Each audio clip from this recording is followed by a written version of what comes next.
If you've watched any of my videos before, you will know that there are a multitude of reasons not to buy a battery electric vehicle. But one of the most compelling is the vertical depreciation that these cars experience. Unlike regular gas cars that, if maintained properly, will retain a good chunk of their value over the first few years, EVs in stark contrast experience crippling loss in value, due in part to their original higher purchase price, their image as disposable items, and the extreme caution exercised by potential buyers regarding battery condition. This would be bad enough in itself and would discourage many from dropping their hard-earned cash on a rapidly depreciating asset. So what do most people do in this situation? They opt for a lease instead. The only problem is that this option to purchase an EV is being slowly destroyed by that same depreciation, meaning lease payments are going through the roof, and some lease companies are considering pulling out altogether. EVs are strangling the vehicle leasing industry. Welcome back to MGUY, British engineer and lawyer, now Sydney-based YouTuber. Be sure to follow me on the usual socials for more content, links in the description, and please make sure you're subscribed and have enabled all notifications so you don't miss out on any future videos. The reason a lease works at all is that at the end of the leasing company has an asset which has a residual value which, together with the lease payments during the term, provides for the original purchase price of the new car, plus whatever margin the company makes on top. But if the residual value at the end is much lower, then the lease payments have to go up to compensate, which puts off potential buyers and eliminates one of the benefits of leasing in the first place. Given that a majority of EVs in Europe are leased, this is a significant problem, as Reuters reports. Leasing model behind Europe's EV drive at risk of breakdown. Low resale values for electric cars have pushed the leasing firms that drive Europe's auto market to double prices over the last 3 years, and some are threatening to quit the business altogether if regulators force them to go electric too fast, industry executives say. The jump in prices for electric car leases comes as cuts in subsidies for new EVs in key markets such as Germany are hitting sales and risk stalling Europe's electric transition just when Brussels wants to step on the accelerator, the executives say. If we were pushed very, very hard that everything has to be electric too soon, my shareholders will say, we don't want to take the risk and we'd be out of the market, said Tim Albertson, CEO of Ayvens, one of Europe's largest auto leasing firms. Let's be honest, without us, who will take the risk? Ayvens, which is majority owned by French bank Société Générale, has a fleet of 3.4 million cars, of which about 10% are EVs. Leasing companies play a pivotal role in Europe as 60% of new cars of all fuel types are leased, according to calculations by environmental group Transport and Environment based on data from market research firm Dataforce. When it comes to EVs, the proportion is estimated to be as high as 80%. Take a look at this table of fleet and commercial EV sales compared with private EV sales.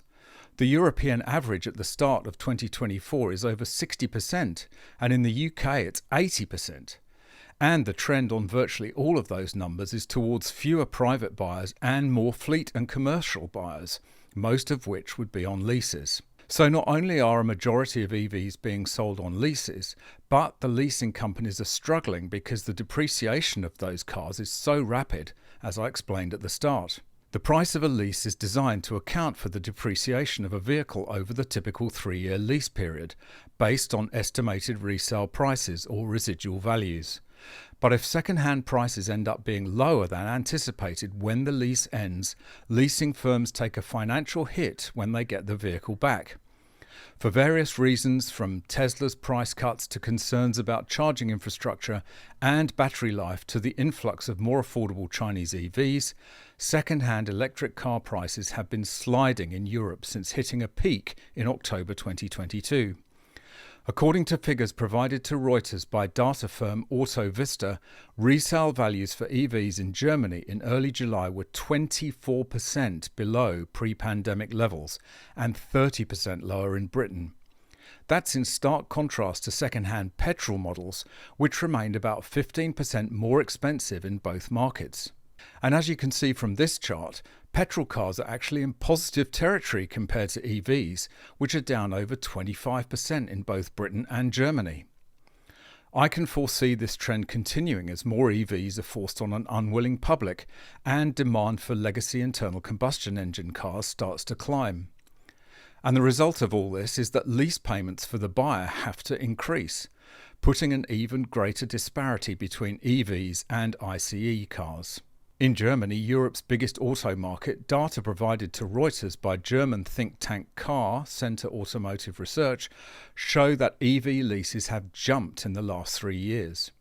In August 2021, a lease for a €45,000 EV cost €284 per month, well below the €473 for an equivalent fossil fuel model. Now the cost for the EV has more than doubled to €621, while the fossil fuel car has fallen to €468. German EV sales fell 16.4% in the first half of 2024 after the government abruptly axed subsidies for consumers in December, and that decline has hit the overall EU trend. Sales of fully electric vehicles in the EU rose to 14.6% of new car sales in 2023 from 6.1% in 2020, but that slipped to 14.4% in the first half as EV sales rose a tepid 1.3%. Well, for the time being, the leasing companies can cope with this as the percentage of EVs in their fleets is barely into double figures. But as the EV mandate starts to bite and the proportion starts to climb, you have to wonder how many of these companies will stay in the game. Leasing firms say they are concerned, however, that a European Commission consultation on how to speed up EV adoption by corporate fleets could result in mandatory EV sales targets, as this would increase the resale risks they already face. The larger the share of EVs in their portfolios becomes, the bigger this problem is going to be, said Richard Knubben, Director General of Lease Europe, an umbrella body in Brussels that lobbies on behalf of car leasing and rental groups. Lease Europe said an EV mandate would significantly damage leasing companies, and Arvals Beckers says that, at a minimum, it would have to raise future lease rates further. Simply put, prices would go up, he said. That would discourage corporate fleets from continuing to lease. Unfortunately, this is yet another unintended consequence of governments picking winners and imposing mandates for a particular technology against the prevailing will of the car-buying public. And the depreciation problem isn't something that's going to disappear in a hurry, due to the essentially disposable nature of an EV battery and its inevitable degradation over a relatively short lifespan, at least when compared to internal combustion engine cars. Nobody in their right mind should ever drop hard-earned cash on an EV, and we have to ask how much longer the leasing model will remain sustainable. Judging by how it's going so far, the answer is not very long.